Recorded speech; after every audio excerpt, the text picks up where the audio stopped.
श्री सच्चिदानंद समर्थ सद्गुरु साईनाथ महाराज की जय। नमस्कार साष्टांग श्री साईनाथा।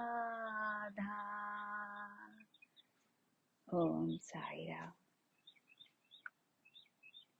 శ్రీరామ విజయం. మరాఠీ మూలము శ్రీధర కవి గారికి నమస్కార సాష్టాంగ ప్రణామాలు. సాయినాథుని తెలుగు అనువాదాన్ని అందించిన సాయినాథుని నారాయణరావు గారికి నమస్కార సాష్టాంగ ప్రణామాలు. తిరుమల తిరుపతి దేవస్థానం తిరుపతి వారికి కూడా నమస్కార సాష్టాంగ ప్రణామాలు. సాయినాథులకు, సాయినాథుని శరత్ బాబూజీ గారికి, ప్రతి ఒక్క గురువుకు నమస్కార సాష్టాంగ ప్రణామాలు.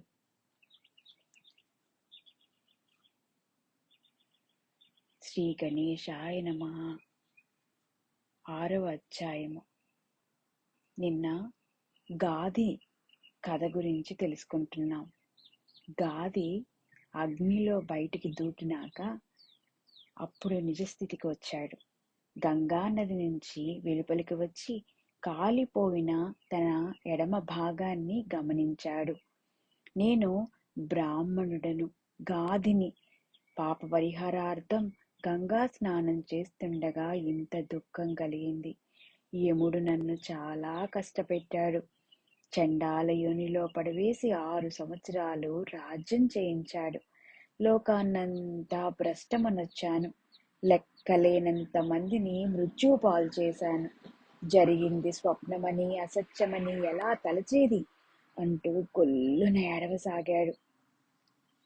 జపతపాలను విసర్జించి వేదాధ్యయనం మాని ఆశ్రమానికి తిరిగి వచ్చి దుఃఖ సాగరంలో మునిగాడు. అప్పుడు భర్తను చూచి, నీ ఎడమ భాగం ఎలా కాలిపోయింది అని భార్య అడిగింది.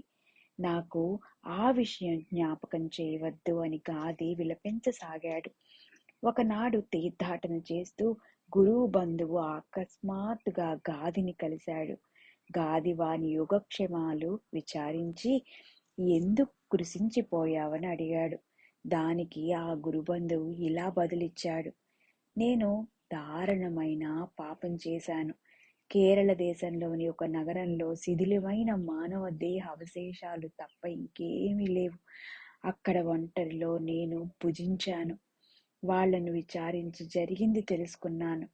ఆ పట్టణాన్ని కంటజుడను అత్యంచుడు వచ్చి భ్రష్టమనర్చాడని, అందరి ప్రాణాలు తీసి అక్కడి నుంచి వెళ్ళిపోయాడని తెలిపారు. అటువంటి పాపిష్ట నగరంలో నేను భుజించాను. ఆ పాపం పోవడానికి 12 సంవత్సరాలు తీర్థాటన చేస్తున్నాను అని ఆ గురుబంధువు కాశీ యాత్ర వెళ్ళాడు. గురువు బంధువు చెప్పిన విషయాలు యథార్థమా కాదా అని పరిశీలించడానికి కేరళ దేశంలోని ఆ నగరానికి గాది వెళ్ళాడు. అతడు చెప్పినట్లు అంతా యథార్థమని గ్రహించాడు. ఎక్కడ అంత్యజుడిగా జన్మించాడో అక్కడికి వెళ్ళగా ఆ బాల గోపాలం కంటజుడు ఇక్కడే నివసించాడు. అతడు 6 సంవత్సరాలు రాజ్యం చేసి నగరాన్ని పూర్తిగా భ్రష్టమొనర్చి మొహం చెల్లక ఎటు వెళ్ళిపోయాడు అని తెలిపారు. గాది ఆశ్రమానికి తిరిగి వచ్చి, నాలో బ్రాహ్మణత్వం ఇంకా ఎక్కడ మిగిలింది, రౌరవాది నరకాల పాలయ్యాను అని నెత్తి నేలకేసి కొట్టుకుంటూ జగద్విఖ్యాతమైన గౌతముని శిష్యుడైన నాకెందుకు ఈ గతి పట్టింది, దీనికి కారణం ఎవరిని అడగాలి, అసత్యమని అనుకోవటానికి అన్నీ ప్రత్యక్షంగా కనపడుతున్నాయి, జన్మ కర్మ దుష్కృత ఫలాలు ప్రత్యక్షంగా చూశాను కదా, ఇది సత్యమా అసత్యమా నాకు ఎవరు విప్పి చెప్పగలరు, ఎవరిని శరణు వేడేది, నా బ్రాహ్మణ్యం మంట కలిసింది, నేనిప్పుడేం చేసేది, ఓ వైకుంఠవాస నన్ను రక్షించు, కరుణాకర, ఆశ్రిత వత్సల, సర్వేశ్వర, రాజీవలోచన పరుగున వచ్చి నన్ను రక్షించు రక్షించు రక్షించు అని జగద్గురిని శరణు వేడాడు. అప్పుడు ఆ జగదాధారుడు ప్రత్యక్షమై, ఓ గాది, సావధానంగా విను. నా మాయ బహు జటిలమైనది. బ్రహ్మాది దేవతలకి అది అగోచరం, అతర్క్యం. నీవు అన్నీ తెలుసుకుంటావు. ఇప్పుడు చెప్పు, మాయ సత్యమా అసత్యమా? ఎందరో ఋషులు దీనిని గూర్చి బహుతర్క వితర్కాలు చేసి కూడా ఒక్క నిర్ణయం చేయలేకపోయారు. సదా జ్ఞానబోధ చేస్తుండే మహాజ్ఞానులు కూడా మాయ మిథ్యమని అంటారు. అట్టివారు సైతం ఈ మాయ అనే వరదలో కొట్టుకుపోయి కిన్నులవుతున్నారు. ఇప్పుడు ఈ మాయను నీకు కొంచెం రుచి చూపించానంతే. ఇంకా ముందు ముందు ఎన్ని అద్భుతాలు చూస్తావు అన్నాడు. వెంటనే గాది పరుగున ఆ జగదీశుని చరణాల పైన పడి, స్వామీ, నాకిది చాలు, నన్నిక వదిలిపెట్టు అని వేడుకున్నాడు. అప్పుడు ఆ వరదహస్తుడు తన అభయహస్తాన్ని గాది శరీరం పైన ఉంచి ఆత్మబోధ గావించాడు. స్వప్నంలో నుంచి జాగృతికి వచ్చినట్లు, చీకటి పోగానే సూర్యుడి ఉదయించినట్లు, ఆత్మబోధ తర్వాత మోహ భయ వికల్పాలన్నీ తొలగి గాది సావధాన చిత్తుడయ్యాడు. ఆ విధంగా గాది ఉద్ధరింపబడి తన నిజస్థితిని తెలుసుకున్నాడు. ఓ రామా, మాయను గురించి తెలపడానికి ఈ కథను వివరించాను అని వశిష్ఠుడు పలకగా, రాముడు, ఆ మాయలో పడటానికి కారణమేమిటి? నిర్వికారమో నిర్గుణమో అయిన మాయకు స్వరూపంలో స్ఫురణ ఎక్కడిది? అండపిండ బ్రహ్మాండంలో నానావిధ యోనులు, వర్ణాలు, తినుబండారాలు అన్నీ మాయమైనా అంతా మిథ్యేనా? నిర్గుణం సగుణ రూపం తాలుస్తుంది, అవ్యక్తం వ్యక్తమవుతుంది, అనామకం నామం ధరిస్తుంది, అనంగులకు అంగాలు వస్తాయి. ఇవన్నీ మాయా లీలలేనా అన్న శ్రీరాముని ప్రశ్న విని మిక్కిలి ఆనందించిన వశిష్ఠుడు ఇట్లా అన్నాడు. నాయనా, నీవు పరిపూర్ణమైన చైతన్య బ్రహ్మవు. అన్నీ తెలిసి కూడా నన్ను ప్రశ్నిస్తున్నావు. ఓ రామా, దివ్య జ్ఞానమే నీవు. అట్టి నీకే నేను తిరిగి చెప్పవలసి వచ్చింది. కల్పతరువు నుంచి కోసిన పండ్లు దానికే నైవేద్యం పెట్టినట్లు, కనకాద్రి నుంచి బంగారం తీసి దానికే అలంకరించినట్లు, క్షీరసాగరంలోని పాలను తీసి దానికే అర్పించినట్లు, సముద్రంలోని నీటిని మేఘాలు పీల్చి వర్ష రూపంలో దానికే సమర్పించినట్లు, జ్ఞానప్రదాతవైన నీకు నేను ఏం చెప్పగలను? అయినప్పటికీ నీవు ప్రశ్నించావు కనుక చెబుతాను. ఓ రామా, స్వరూపంలో మాయ యొక్క స్ఫురణ గురించి నీకు కొన్ని దృష్టాంతాలు వివరిస్తాను విను. ఎవరైనా నిద్రించేటప్పుడు పూర్తిగా చింతారహితుడై ఉంటాడు. స్వయిచ్ఛతో మెలకువ చెందినవాడు చేయవలసిన కార్యాల గురించి బాగా జ్ఞాపకం తెచ్చుకుంటాడు. సముద్రంలో తరంగాల హోరు, ఆకాశంలో పుట్టిన ధ్వని పెద్ద ఘోషగా మారుతుంది. ఇది నిశ్చయం, ఇదే మాయ. ఓ బ్రహ్మానందా, విను. నిశ్శబ్దంలో నుంచి శబ్దం పుడుతుంది. ఆ ధ్వనినే మాయా అనే వేదాంత శాస్త్రాలు ఘోషిస్తున్నాయి. వేదాంత భాగ నిరూపణ. దేన్నైతే మూల ప్రకృతి అంటామో అదే ఆది పురుషుని చిత్ శక్తి. ఆ మూల ప్రకృతి తన భర్త అయిన ఆది పురుషునితో శయనించి సృష్టి కార్యాన్ని ప్రారంభించింది. వారి కలయికచే ఈ బ్రహ్మాండమంతా సృష్టించబడింది. ఆ కుటిలమైన మూల ప్రకృతి ఆది పురుషుని కన్నుగప్పి లేని దైవాలను సృష్టించింది.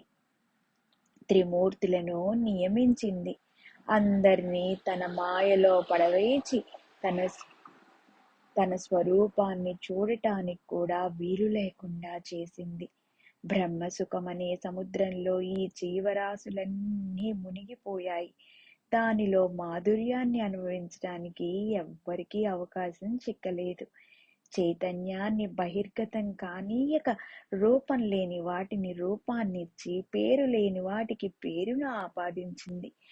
ఈ అనంత బ్రహ్మాండంలోని జీవకోటిని బొమ్మల వలె ఒక సూత్రంతో ప్రకృతి ఆడిస్తున్నది. నిర్గుణానికి గుణాన్నాపాదింపచేసింది. ఈమె నిరాకారానికి ఆకారాన్నిచ్చి జీవింపచేసింది. భర్తకు తెలియచెప్పకనే గర్భవతి అయి ఈ పరమ పతివ్రత బ్రహ్మాండాన్నంతా రచించి నానా వికారాలు కలిగించి అనంత కోటి జీవరాశులను ఒక త్రాటిపై ఆడిస్తున్న ఆమె ప్రతిభ అమోఘం. అతి నేర్పుతో ఈ మాయ కర్తృత్వమే లేకుండా గాదికి అనుభవాన్ని చాటి చెప్పింది. ఎవరైనా అంతర్ముఖుడై తన నిజ స్వరూపాన్ని తెలుసుకోదలిస్తే అతనికి లేనిపోని ఇక్కట్లు కలిగించి లేదా సర్గ సుఖాలను అందించి ధనమిచ్చి అతని లక్ష్యాన్నించి మరిపిస్తుంది. ఆత్మ నెరిగి శాశ్వతానందాన్ని పొందాలనుకునే జీవునికి దానిని అప్రియం చేసి భ్రమింపచేసి విషయాదులలో మోహాన్ని కల్పిస్తుంది. గుణక్షోభి అయిన ఆదిశక్తే త్రిగుణాలను సృష్టించింది. అవే సత్వ రజ తమో గుణాలు. అవే బ్రహ్మ విష్ణు మహేశ్వరులు. ఆ ఆదిశక్తి త్రిశక్తులుగా మారి ఆ ముగ్గురిలో చేరిపోయింది. జ్ఞానశక్తి పటిమ వల్ల జ్ఞాన పంచకాలు నిర్మితి పొందాయి. వాటినే అంతఃకరణ చతుష్టయాలు అని తత్వవేత్తలంటారు. క్రియాశక్తి వలన రజోగుణం ఉద్భవించింది. అది 3 పంచకములు. 1 జ్ఞానేంద్రియ పంచకము, 2 కర్మేంద్రియ పంచకము, 3 వాయు పంచకము. తపస్సు ఆధారంతో విషయ పంచకము నిర్మితం పొందింది. వాటిని పంచతన్మాత్రలంటారు. ఇటువంటి 25 తత్వాలను తగు పాళ్లలో మిళితం చేసి బ్రహ్మాండాన్ని సృష్టించింది. తమస్సు ఆధారంతో విషయ పంచకము నిర్మితి పొందింది. వాటిని పంచతన్మాత్రలంటారు. ఇటువంటి 25 తత్వాలను తగు పాళ్లలో మిళితం చేసి బ్రహ్మాండాన్ని సృష్టించింది. బ్రహ్మాండ భాండాన్నంతా పలు విధాలుగా బ్రహ్మ వివిధ వస్తువులను గనుల నుంచి వెలికి తీసినట్లు 84 లక్షల జీవరాశులను సృష్టించాడు. బ్రహ్మ ఈ ప్రకారంగా బ్రహ్మాండాన్ని సృష్టితో నింపగా విష్ణువు వాటిని సంరక్షిస్తూ ఉంటాడు. సమయోచితంగా 10 అవతారాలు ఎత్తి భక్తులను సంకటాల నుంచి నివృత్తి చేస్తాడు. సృష్టిలోని దోషాలన్నింటినీ నివారించటానికి లయకారకుడైన ఈశ్వరుడు ఎప్పటికప్పుడు క్షాళన చేస్తాడు. ఆ విరాట్ స్వరూపుని రచనే బ్రహ్మాండము. శివుని స్థూల పాద స్పర్శ క్రింద పాతాళం, దాని క్రింద రసాతలములున్నదని నిర్దిష్టమైన జ్ఞాన ప్రాప్తి కలిగిన సాధు సత్పురుషులు చక్కగా తెలియచెప్పగలిగారు. ఇది విని సాధు సజ్జనుల సముదాయం పరమానంద భరితులయ్యారు. విరాట్ స్వరూప వర్ణన. ఆ విరాట్ స్వరూపుని పాదద్వయంలో మహాతలము, పిక్కలో తొడల్లో వరుసగా తలాతలము, వితలము, నడుమున మహీతలము, గుదస్థానమున నైరుత్య లోకము, దక్ష ప్రక్షాపతి శిస్నమున పరగడుపున నభోమండలము, మహాకల్లోల భూయిష్టమైన బడబానలమైన జఠరాగ్ని, సప్త సముద్రాలు ఉదరాన వక్షస్థల జ్యోతిర్లోకము, కంఠంలో మహార్లోకము, వదనంలో జరలోకము, నాలుకలో వరుణలోకము, చిగుళ్లలో యమలోకము, ముక్కున అశ్వినీ దేవతలు, భృకుటిలో భువర్లోకము, కపాలంలో తపోలోకము, శిరస్సులో బ్రహ్మలోకము, కళ్ళల్లో సూర్యలోకము ఉండగా ప్రకాశమానంగా బ్రహ్మాండము నిండి ఉంది.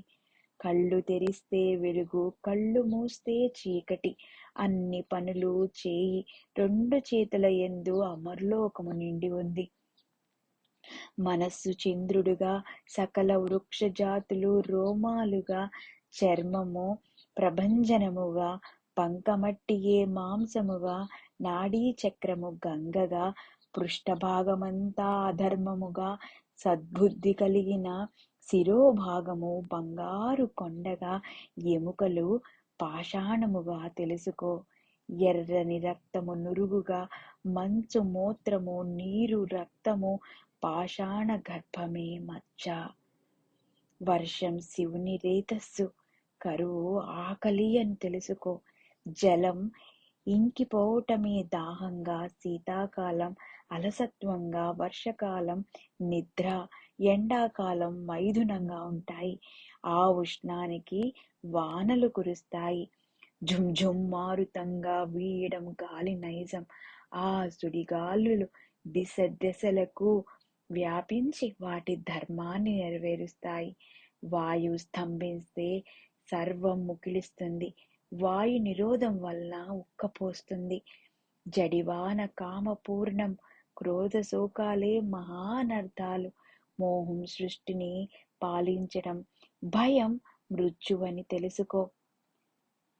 ఓ రాఘవా, వేదమే విరాట్ పురుషుని నిజస్వరూపం.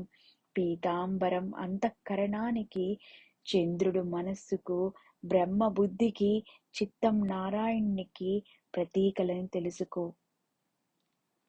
పీతాంబరం అంతఃకరణానికి, చంద్రుడు మనసుకి, బ్రహ్మ బుద్ధికి, చిత్తం నారాయణునికి ప్రతీకలని తెలుసుకో. దేవదత్తం ముఖ్య ప్రాణం, ధనుంజయుడు పాతాళం, దిక్కులే చెవులు, వాయువు అతని చర్మము, అగ్నియే అతని వదనము, చరణాలు పాతాళంలోని వామనుడు.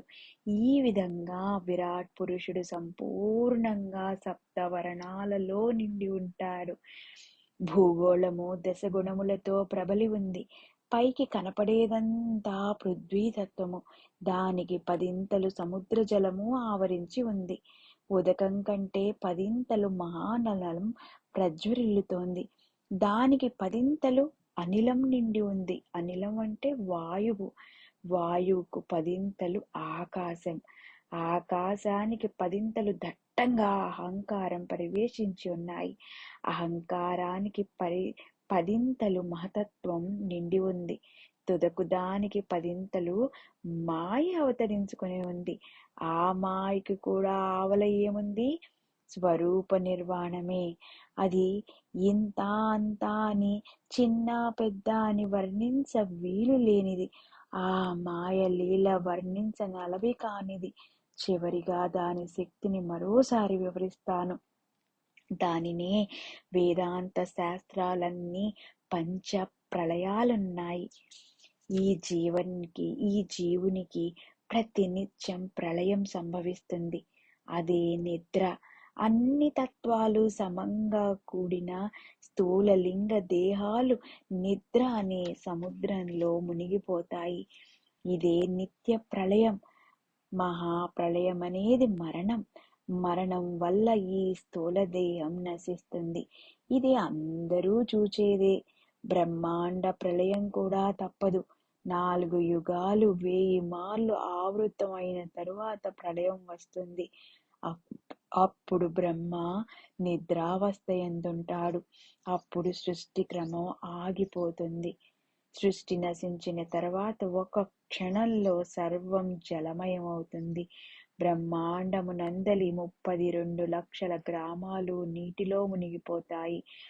7 చిరంజీవులు కూడా అందులో మునిగిపోతారు. సత్యలోకం కూడా నీటితో నిండిపోతుంది.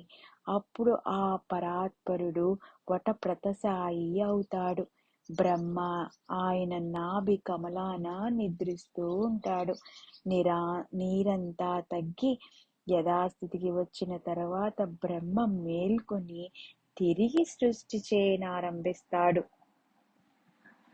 ఈ వివరణ వేదంలో ఉన్నదే. యథావిధి సృష్టి కార్యం నడుస్తుంది. అంతా యథాపూర్వకంగా మొదలవుతుంది. ఆ విష్ణుమూర్తి కూడా పూర్వం వలె అవతారాలెత్తుతాడు. నిత్య ప్రళయం సంపూర్ణమైన తర్వాత దారుణమైన మహాప్రళయం వస్తుంది. అప్పుడు 100 సంవత్సరాలు మేఘాలు వర్షించవు. అందువల్ల జీవ సృష్టి అంతరించిపోతుంది. వెంటనే ద్వాదశ సూర్యులు ఉదయిస్తారు. తీవ్రమైన బడబానలం భూమండలాన్నంతా కాల్చివేస్తుంది. ఆ భూమి తాపం నాగేంద్రుని ముఖత జ్వాల రూపాన వెలువడి పాతాళ లోకాలన్నింటినీ భస్మం చేస్తుంది. ఆ తదుపరి 100 సంవత్సరాలు జలపాతం నుంచి ఎడతెగక నీరు వచ్చినట్లు ఏకధారగా మేఘాలు వర్షిస్తాయి. ఆ ప్రకారం జగత్తంతా కరిగిపోతుంది. తేజోమయమైన అగ్ని క్షణకాలంలో జలాన్ని ఇంకింపజేస్తుంది. అగ్ని తేజాన్ని వాయువు క్షణంలో మింగుతాడు. అద్భుతమైన ఆ గాలిని ఆకాశం మింగివేస్తుంది. దానిని తమోగుణం గ్రహిస్తుంది. తమోగుణాన్ని రజోగుణం గ్రహిస్తుంది. రజోగుణం సత్వగుణంలో లీనమవుతుంది. సత్వం మహాసత్వంలో కలిసి మాయలో సమరసమవుతుంది. మాయ స్వరూపంలో లీనమవుతుంది.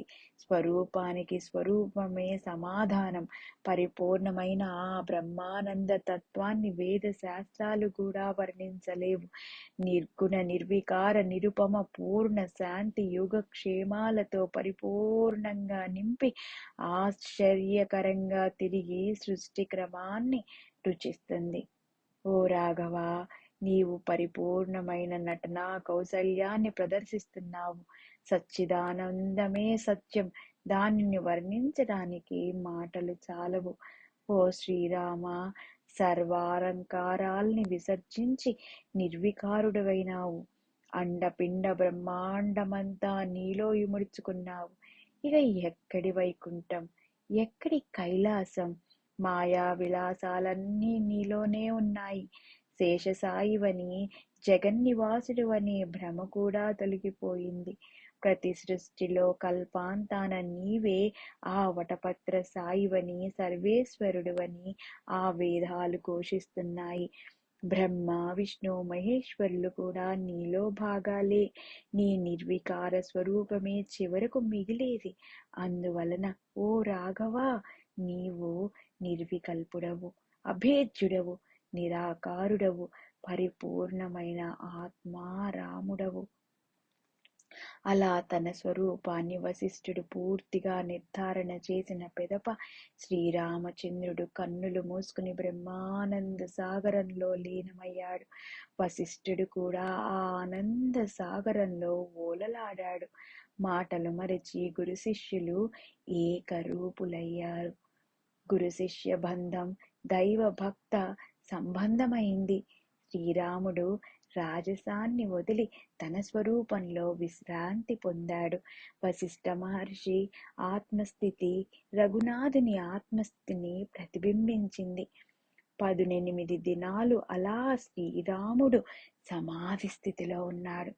తన అవతార కారణాన్ని మరిచి నిర్వికల్ప స్వరూపంతో సమరసమయ్యాడు.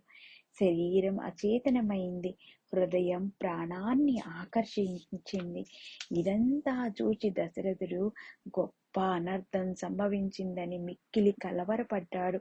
విశ్వామిత్రుడు కూడా అవతార సమాప్తి అయిందా ఏమి? బంధింపబడిన దేవతలను విడిపించ ఎవరితరం? ఇక నా యాగరక్షణ ఎట్లు? శ్రీరామచంద్రుడు అచేతనుడై ఇవాల్టికి 18 రోజులు గడిచాయి. రఘునాథుడింకను సావధానుడు కాలేడు అని లోలోన మదన పడసాగాడు. బ్రహ్మజ్ఞానాన్ని గురుముఖత విన్న రాముడు నిర్వికారుడయ్యాడు. అప్పుడు విశ్వామిత్రుడు వశిష్ఠుడికి నమస్కరించి, ఓ మహానుభావా, బ్రహ్మసుత, రఘునాథుని సావధానపరచు. రాముడు ఎన్నో అవతార కార్యాలు చేయవలసి ఉన్నదని నీకు తెలుసును గదా అన్నాడు. అప్పుడు వశిష్ఠుడు, ఓ రామా, సావధానుడుగా, ఓ మేఘ శ్యామ చిదానంద పూర్ణ బ్రహ్మ, యాగరక్షణకు బయలుదేరు. నీ స్వరూపాన్ని తెలుసుకో.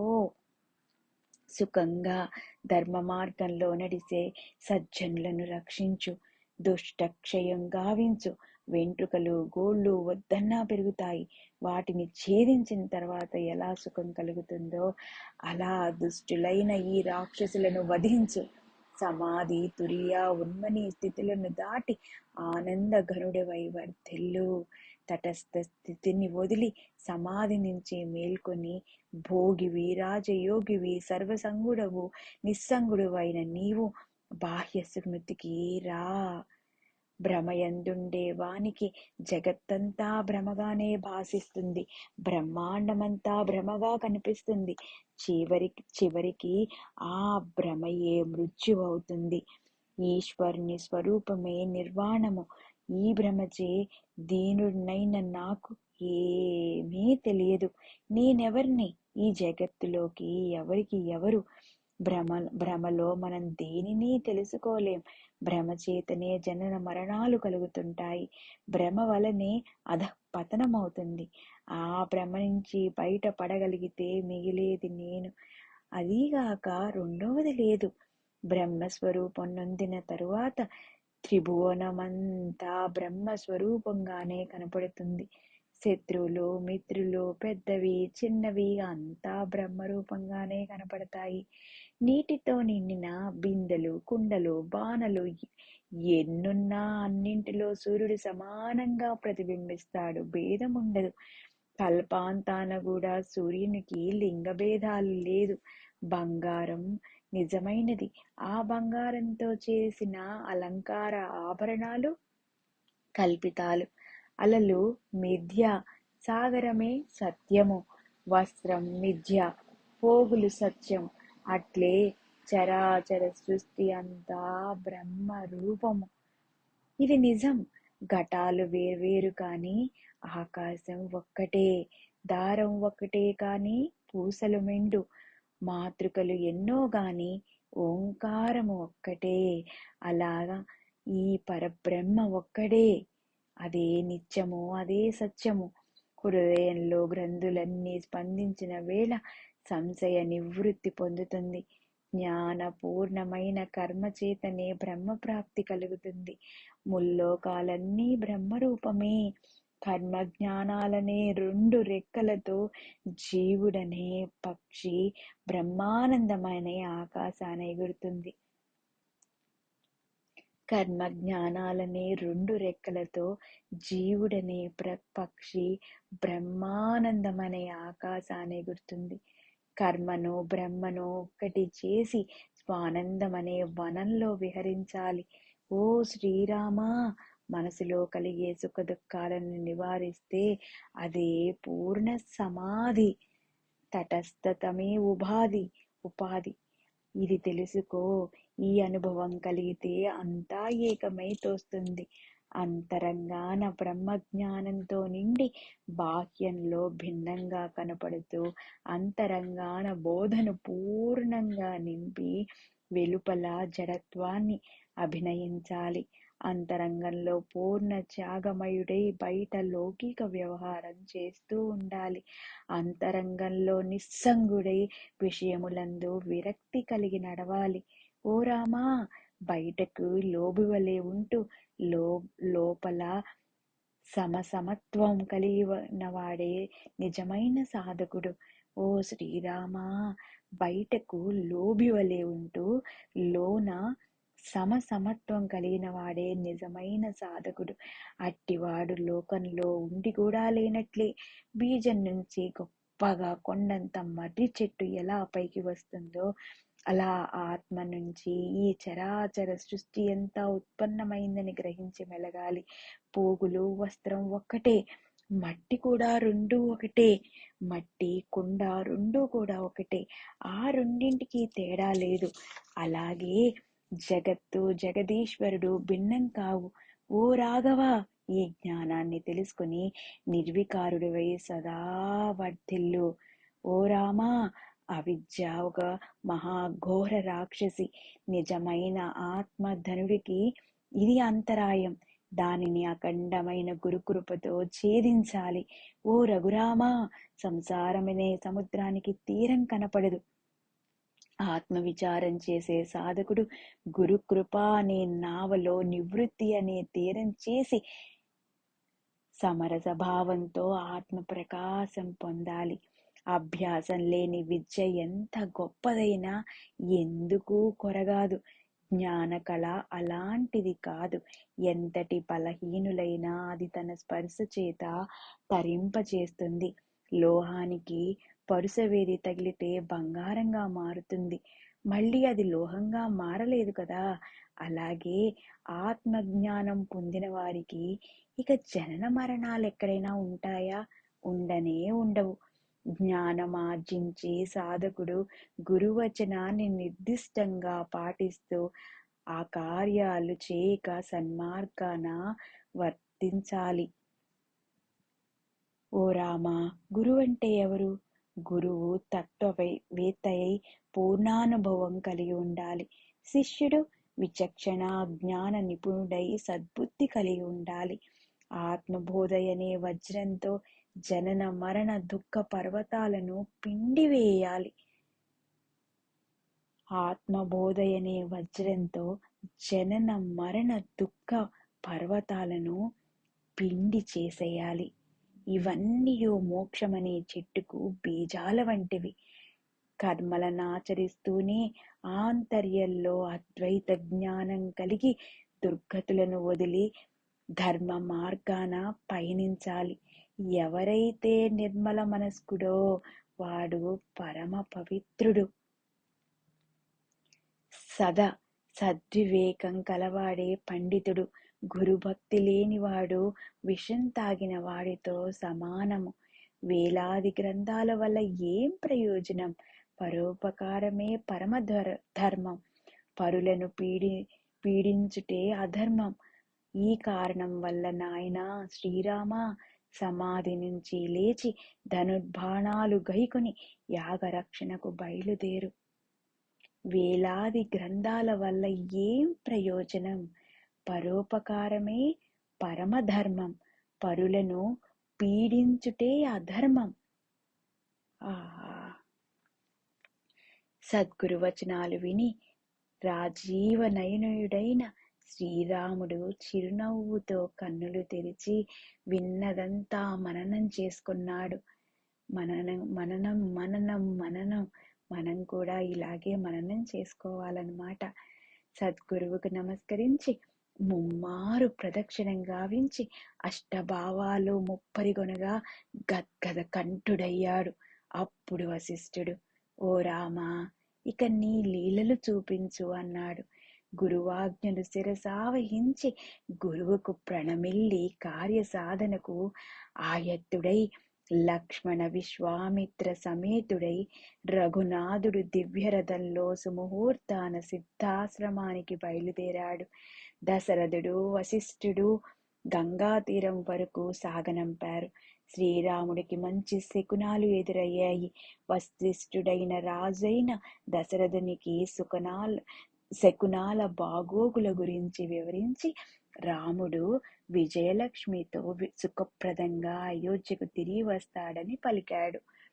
ముందు కదా అమృత కంటే మధురం. రామ విజయం వజ్రాల కని. 6వ అధ్యాయం అలౌకికమైన అమూల్య వజ్రం. ఇది శ్రద్ధాళువులైన శ్రోతల హృదయ పలంక పైన తళతళా మెరుస్తుంది. అందువలన సజ్జనులైన శ్రోతలు ఆనందంలో ఓలలాడుతారు. శ్రీరామచంద్ర, శ్రీధర వరద, సద్గుణ సాగరా, రఘువరా, ఈ 6వ అధ్యాయం ఎప్పటికీ నా హృదయమందు వసించుగాక. స్వస్తి. మనందరికీ కూడా ఈ 6వ అధ్యాయం ఎప్పటికీ హృదయంతో పూర్తిగా నిండిపోయి నిరంతరం ఉండిపోవాలని ఆ సచ్చిదానంద సమర్థ సద్గురువుని మనస్ఫూర్తిగా కోరుకుందాం. శ్రీరామ విజయ గ్రంథం సుందరమైనది.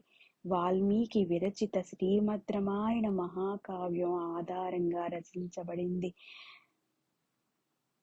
వాల్మీకి మహర్షులకు కూడా మనస్ఫూర్తిగా నమస్కార సాష్టాంగ ప్రణామాలు. చతురులైన పండితులు సదా అవలోకిస్తారు. ప్రతి ఒక్కరికి నమస్కార సాష్టాంగ ప్రణామాలు. శ్రీరామచంద్రార్పణమస్తు. శ్రీరామచంద్రార్పణమస్తు. శ్రీరామచంద్రార్పణమస్తు. శ్రీ సాయి రామార్పణమస్తు. 6వ అధ్యాయం మధురం మధురం మధురం. ఈ గ్రంథం పారాయణం చేసే సమయంలో ఏదైనా తప్పులు ఉంటే ప్రతి ఒక్కరిని మన్నించవలసిందిగా ప్రార్థన చేసుకుంటున్నాను. శ్రీ సచ్చిదానంద సమర్థ సద్గురు సాయినాథ్ మహారాజ్ की जय.